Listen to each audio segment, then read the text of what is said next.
반갑습니다. 수학을 가르치고 있는 수학 강사 김광우라고 합니다. 오늘부터 제1강 개념 강좌를 시작하도록 하겠습니다.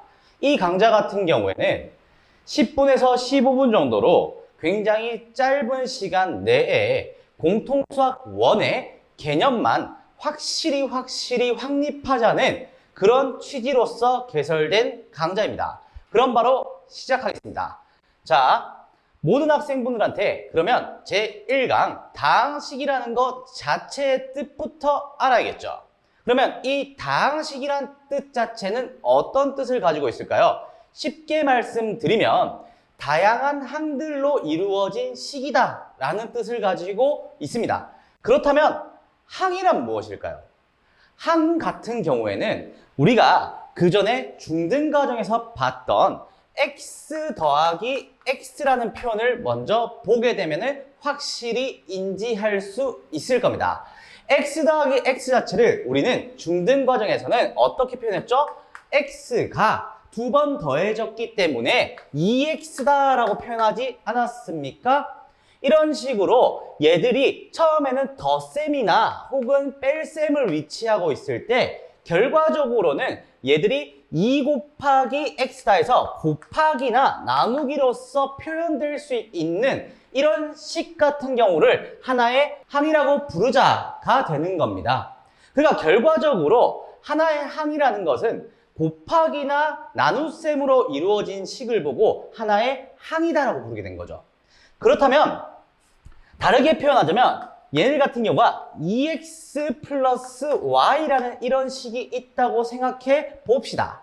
그러면 2x 플러스 y라는 것 자체는 x랑 y 자체가 지금 현재 결과적으로 합쳐질 수 있는 상태입니까? 없는 상태입니까? 없는 상태가 되겠죠.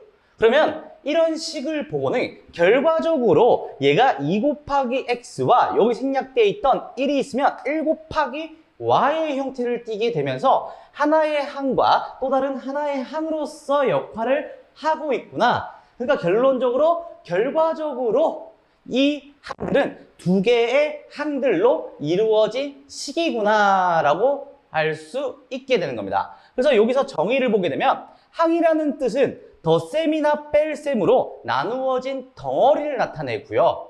그리고 단항식 같은 경우는 어떤 걸까요? 단 하나의 항으로서 이루어진 식이다라고 표현하기 때문에 이 첫 번째와 같이 결과적으로 곱셈과 나눗셈으로만 이루어진 식을 보고 단항식이다라고 표현을 하게 되는 겁니다. 그래서 그 모든 걸 포함해서 하나 이상의 항으로서 표현된 식을 보고 다항식이구나, 다양한 항들로 이루어진 식이구나 라는 겁니다.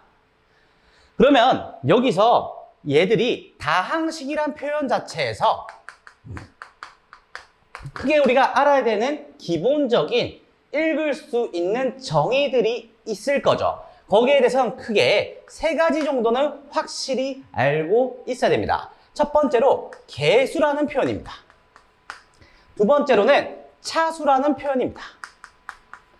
세 번째로는 상수항이라는 표현이 되겠죠. 자, 첫 번째로 보시게 되면 이 개수라는 표현은 개수기 때문에 앞에 이 미지수가 몇 번 더해졌니라는 표현입니다. 그러니까 따라서 얘를 같은 경우가 2x다 라고 하게 되면 x 앞에의 개수다, x 앞에의 개수다라고 한다면 이때의 개수는 몇이다? 2다 라고 표현할 수 있게 되는 겁니다. 그러면 여기서 조금 더 심하게 되면은 우리는 중학교 때 미지수라는 개념을 배우게 됩니다. 그러면 미지수라는 것 자체로 설정된 문자식이 나올 거지 않습니까? 그러면 제가 미지수란 설정 자체를 x에 대한 이런 식으로 설정을 하게 된다면 이 y의 x에 대해서의 개수는 무엇일까요? 라고 질문을 드리겠습니다. 자, 그럼 x의 개수는 무엇일까요? 이 x 앞에 있는 2 곱하기 y가 있다면 이 y란 숫자 자체도 숫자, 일명 개수 취급이 되게 되면서 x 앞의 개수는 이 y가 되게 됩니다. 따라서 공통수학 1을 진행하게 되면서 결국 문제들마다 내가 궁금한 미지수의 설정을 한 녀석이 있을 거고요. 그리고 앞에 있는 것에선 나머지의 문자는 전부 다 미지수가 아닌 취급을 해버리게 되는 거예요. 그래서 문제들마다 어떤 문제들은 얘가 미지수고 얘는 지금 현재 구하고 싶은 수야 라고 해서 나타내는 그 부분을 우리가 확실히 인지를 해야 된다는 거죠. 알겠습니까? 자, 그래서 그 다음으로 보게 되시면 차수라는 거예요. 차수. 차수라는 건 뭐냐면 우리는 중학교 때 1차 함수, 2차 함수와 같이 x가 한 번 곱해진 것을 1차라고 불렀고 x가 두 번 곱해진 x의 제곱이라는 표현을 보고 2차라는 표현을 했습니다. 그러면 차수라는 건 결국에 내가 궁금한 문자식이 몇 번 곱해져 있냐라는 게 차수가 된 거예요. 그걸 보고 우리는 다른 말로 지수라고도 부르게 되는 거죠. 예를 들어서 이 x제곱의 y다라고 표현하게 되면 이 표현에서는 지금 자 x에 대해서는 몇 차식이게 되겠죠? 이 x에 대해서는 2차식이 되겠죠. 그래서 얘들 같은 경우 여기 있던 차수인 2차구나 읽어주면 되고요. y에 대해서는 몇 차식이 되겠죠? y에 대해서는 1차식이 되겠죠. 이런 식으로 얘들 같은 경우가 문자가 몇 번 곱해져 있냐 얘가 굉장히 중요해진다는 얘기입니다. 그러면 결국에 이 문제에서는 두 가지로 또 분류가 되는데요. 항의 차수와 다항식의 차수입니다.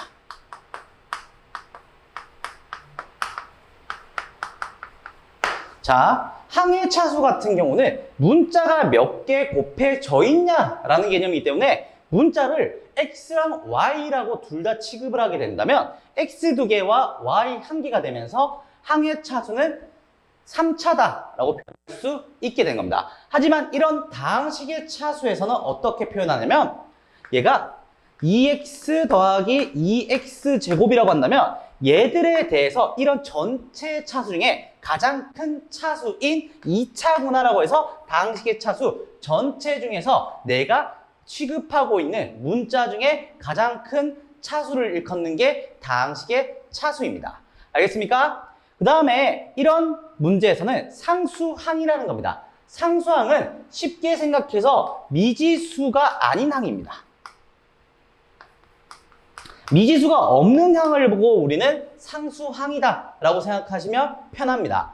예를 들면은 자 2x제곱에 플러스 2x에다가 플러스 1이라고 표현하게 된다면 여기서의 상수항이다. 상수라고 한다면 보통 많이들 숫자라고 생각해서 여기 뒤에 있는 1이 상수항이 아니냐라고 대답을 하게 되는데요. 여기서 굉장히 중요한 포인트가 그겁니다. 제가 언제 미지수를 x라고 했습니까?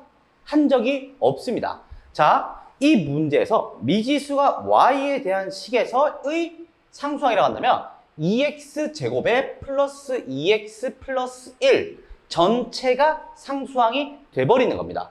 그렇기 때문에 상수항이라는 개념 자체를 쉽게 인지하기 위해서는 우리가 미지수가 포함되지 않는 항들 전체를 보고 우리는 상수항이구나. 결국에 위에 있던 개수의 취급을 받는 개수가 뒤에서 문자 곱해진 형태라면 얘는 뒤에 문자가 곱해지지 않은 내가 궁금한 미지수가 곱해지지 않은 그런 항들 전체를 보고 우리는 상수항이다 라고 정의하자는 겁니다. 그래서 우리는 상수항이라 묻는다면 우리가 어떻게 대답해야 되죠? 미지수가 포함되지 않는 항들 전체를 보고 우리는 상수항인 겁니다. x에 대한 미지수가 있었으면 미지수를 x를 잡는다면 이때 상수항은 1입니다. 하지만 y에 대한 미지수로 잡는 그런 항이었다면 상수항은 뭐라고요? 2x 플러스 2x 플러스 1이다 라고 해서 전체 다항식이 상수항의 역할을 하고 있다는 겁니다. 알겠습니까? 그러니까 우리는 정확한 개념을 확실히 알아야 된다는 얘기입니다. 그러면 계속해서 중요한 게 첫 번째 1강자부터 강조하고 싶었던 게 어떤 걸까요? 결국에 문제 속에서 미지수가 무엇인지 거기에 따라서 우리가 궁금해서 찾고 싶은 미지수에 대해서 나머지는 어떤 상수를 취급하고 있는지 혹은 어떻게 고정이 되어 있는지 미지수가 바뀌는 거 설정, 그 다음에 나머지가 궁금한 거 설정, 이런 식으로 분류를 확실히 해야지 고득점까지 쟁취할 수 있게 되는 겁니다. 자, 그럼 다음을 한번 보시죠. 여기서 상수항까지 설명을 했다면 그 다음에 간단하게 동류항이라는 걸 볼 겁니다. 동류항이란 얘들 같은 경우가 개수는 다르지만 문자와 차수가 모두 같은 항인 거죠. 그래서 우리가 많이 풀었을 때 이미 얘들에 대한 용어 정리를 해야 된다는 얘기예요. 2x제곱에 더하기 3x 더하기 x제곱이라고 한다면 이렇게 쭉 써내려가면 정답이 맞다 아니다? 아니게 되겠죠. 그래서 같은 차수와 같은 문자를 가지고 있는 2x제곱과 x제곱을 계산해서 나타내는 이런 항들 같은 경우를 우리는 동류항이다 라고 부르게 되는 겁니다.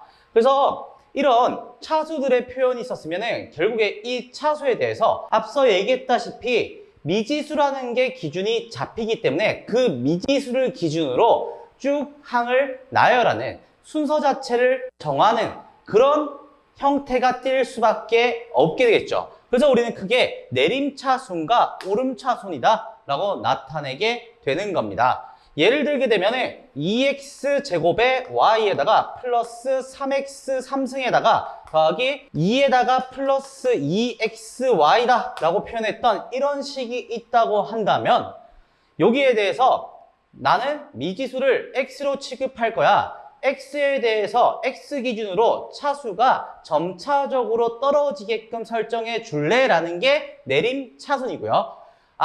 저는 차수가 점점 올라가는 형태로 취하고 싶어요 라는 게 오름차순이 되는 겁니다. 그러면 대체적으로 우리가 표현했던 식에서는 대부분 내림차순이 100% 가까이 쓰인다고 생각하시면 됩니다. 그래서 내림차순을 쓰게 된다면 y 자체는 지금 현재 전혀 미지수가 아닌 취급을 받고 있으니 x만 미지수 차수로 취하면 된다는 겁니다. 그래서 얘들 같은 경우가 3x 3승에다가 더하기 그 다음에 높은 차수가 x제곱이죠. 2x제곱의 y에 그 다음에 x에 대해서 1차이기 때문에 2xy에다가 마지막에 x가 곱해지지 않는 상수항인 플러스 2다 라고 표현하게 되면 우리가 얘기하고 있는 내림차순으로서의 표현이 완성이 된다는 겁니다. 자, 이런 식으로 결국에 다항식을 맨 처음 언급해주면서 다항식의 정의와 그 다음에 얘들에 대한 차수와 그 다음에 계수와 그 다음에 상수항과 동류항에 대한 기본 정의를 토대로 우리에게 알려주고 싶었던 거는 결국에 문제 속에서 미지수가 무엇인지 확실히 우리가 인지를 하고 문제를 풀자는 그런 얘기가 된다고 생각합니다. 미지수가 무엇인지 찾아보자는 그런 말이라고 확신하게 되는 겁니다. 그래서 얘들 마지막으로서 뭐뭐에 대하여 뭐뭐 값에 관계없이 이 부분을 쭉 읽어보시더라도 결국에 미지수가 무엇이냐, 뭐뭐에 대하여 x에 대해서 뭘 하자, y에 대해서 뭘 하자라는 표현 자체가 나는 미지수를 x로 취급했어, 나는 미지수를 y로 취급했어, 이런 말이 되게 되면서 이 문자식을 가지고 나머지 식을 엮어서 가자는 얘기가 되는 겁니다. 마찬가지로 두 번째 거도 똑같습니다. 자, 뭐뭐에 대하여 뭐뭐 값에 관계없죠. 결국에 x값에 관계가 없다는 거는 x를 미지수 취급할 테니까 나머지 식에서 x로 묶여져 있던 동류항들의 개수들로서 문제를 표현하자, 이런 말이 되는 겁니다. 알겠습니까? 그러니까 오늘 제1강좌 이 부분에서는 확실히 기억해야 될 부분은 첫 번째, 미지수를 찾아라. 두 번째, 미지수가 아닌 부분에서 어떤 식으로서 다음 조건이 주어질지를 확인해보자. 이게 핵심 포인트가 되는 겁니다. 이상으로 수학을 가르치고 있는 수학 강사 김강호였습니다. 다음 시간에 또 열심히 공부해 봅시다.